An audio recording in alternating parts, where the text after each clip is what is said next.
8 présidents, 60 ans de Ve République et des milliers de cadeaux reçus par les chefs d'État. Des cadeaux symboles, comme ces figurines représentant les 9 villages détruits durant la Première Guerre mondiale, offertes à François Hollande lors du centenaire.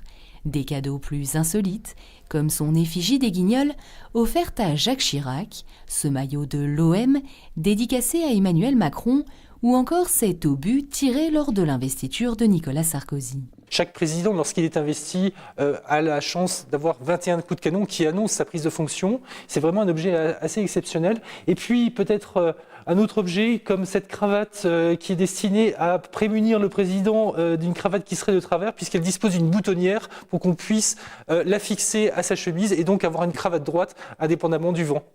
Issues des collections de l'Élysée, des différents musées présidentiels, 600 pièces dont certaines jamais exposées sont ainsi réunies au Centre mondial de la paix.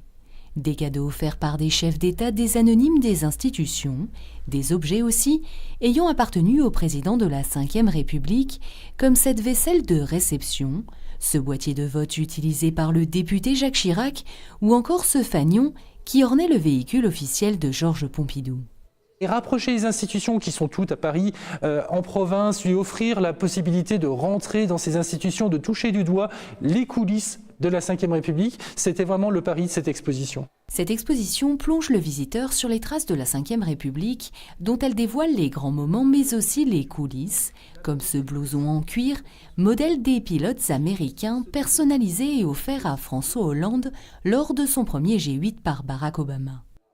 Il illustre aussi cette volonté qu'avait Barack Obama de dire voilà, nous sommes dans un G8 décomplexé, on ne met pas la cravate. Je pense que vous vous souvenez de cet épisode où François Hollande, au début du G8, était le seul à porter la cravate alors que tous les autres présidents étaient sur une tenue beaucoup plus décontractée.